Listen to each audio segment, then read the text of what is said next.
gente, professor Marcos Domingos, professor de arte. Eu estou sentado aqui porque eu estou com o pé quebrado, mas a gente continua trabalhando.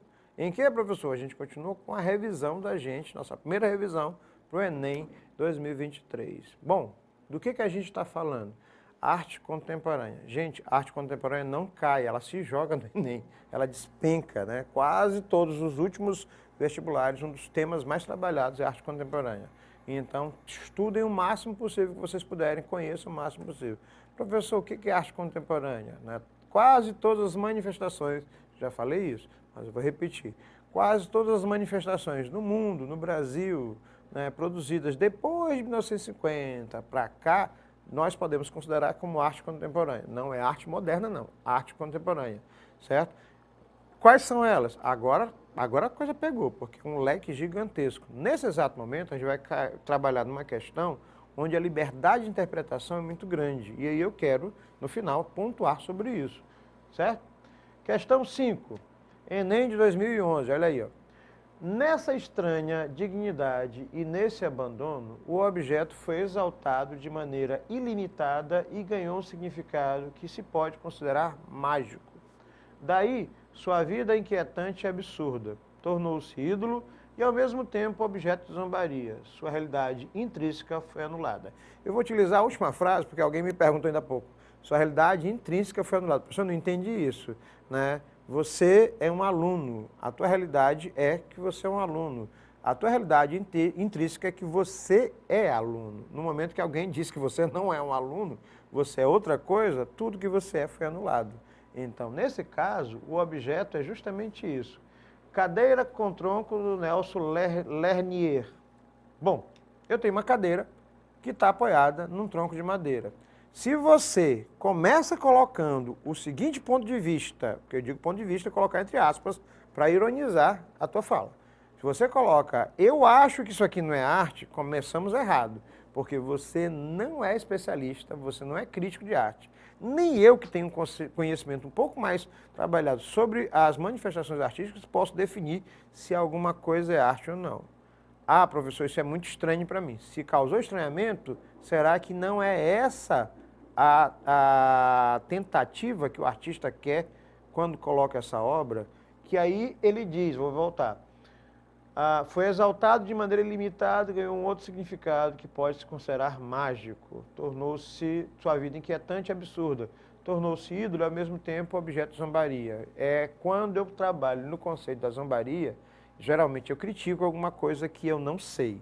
Eu falei sobre isso com os meus alunos hoje pela manhã. Estou gravando o vídeo à tarde, falei hoje pela manhã.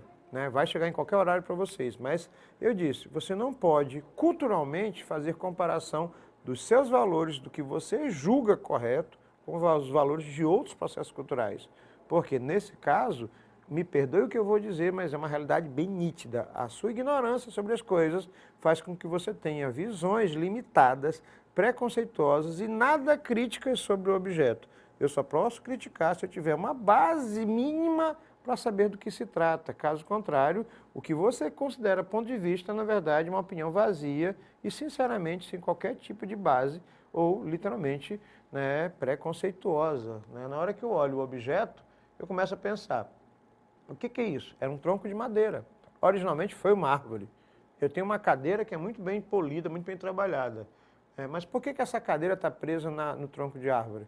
Se a gente fosse falar do design, que é o processo de criação de objetos, a partir de uma série de conceitos, eu poderia dizer que o design eu levaria para uma casa de campo minha. Mas talvez ela virasse uma escultura, como é o caso aqui, e eu colocaria um outro conceito. Se fossem para crianças, as crianças, de maneira assim unânime, não iam pensar duas vezes em transformar isto aqui num brinquedo. Eu estou colocando, em poucas palavras, 3 significações para um objeto que você, em alguns casos, criticou automaticamente, sem saber o que era. Ou seja, na hora que a gente começa a pensar sobre a cadeira com tronco, eu não estou falando do que eu acho que é arte ou não, porque você não pode achar sobre isso, você não pode opinar sobre isso, você não pode opinar sobre a obra do artista. Você tem que fazer os questionamentos corretos. Por que ele fez isso? Qual o objetivo? Isso me reflete alguma coisa? Eu penso sobre isso em alguma situação? Então vamos a uma questão. A relação observada entre a imagem e o texto apresentados permite o entendimento da intenção de um artista contemporâneo. Nesse caso, a obra apresenta que características? Professor, que texto é esse? Vamos lá, o primeiro texto. Nessa estranha dignidade, nesse abandono, o objeto foi exaltado de maneira ilimitada. E se por acaso este tronco com madeira fosse uma fórmula de divindade de algum povo aborígene de uma parte do mundo do qual eu não conheço, como é que eu vou ironizar, debochar, criticar ou colocar pontos de vista preconceituosos sobre alguma coisa que eu não sei nem o que é? Agora eu coloquei vocês em saias justas, né? E aí ele continua, né? Ganhou um significado que pode se considerar mágico, daí sua vida inquietante e absurda, tornou-se ídolo e ao mesmo tempo zombaria.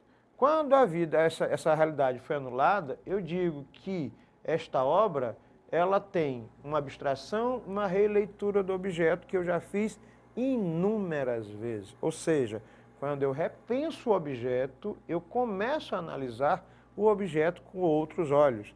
A mesma coisa aconteceu em uma das vanguardas europeias que vocês já ouviram falar, que vocês já estudaram, chamado de dadaísmo, que é justamente aquela vanguarda que quebra com todos os paradigmas da arte e repensa a arte como um todo. O que é arte? Para que ela serve? Como ela está encaixada? Por que um objeto pode ser arte e o outro não pode? E ele coloca um outro conceito que não é bem aqui, mas pode chegar perto disso. Chama-se ready-made. É quando eu pego um objeto e ressignifico. Nesse caso, ele não pegou um objeto e ressignificou. Ele montou um tronco de madeira com uma cadeira, com outro conceito que tem a possibilidade de criar uma nova escultura contemporânea ao mesmo tempo, figurativa e abstrata. Ou seja, eu repenso sobre isso. Professor, você ouviu isso tudo? Não sou eu que estou vendo isso tudo. É talvez você que não quer ver as possibilidades de interpretação. Novamente, eu vou trabalhar com uma abstração e uma releitura da obra. O que ela vai representar? Como ela vai representar? Interessante se repensar. Professor, se eu fosse classificar essa obra do tronco com a cadeira, do Delernier, ela estaria em que setor da arte contemporânea? Ela estava entre a instalação e a arte conceitual. Eu não preciso fechar o que a arte contemporânea também me permite, num conceito só. São várias manifestações. Eu ainda posso utilizar outros conceitos se a gente começar a pensar em outros valores. Mas entre a instalação e a arte conceitual, a gente já começa a trabalhar um ponto de partida. Então, quando você repensar e fizer a leitura da arte contemporânea, primeira coisa, não coloque o seu ponto de vista pessoal sobre ela. Tente analisar a imagem, o texto, com várias possibilidades, porque a arte contemporânea, ela permite essas várias possibilidades. Ok? Professor Marcos Dominici, professor de arte. Um abraço, gente. Fui.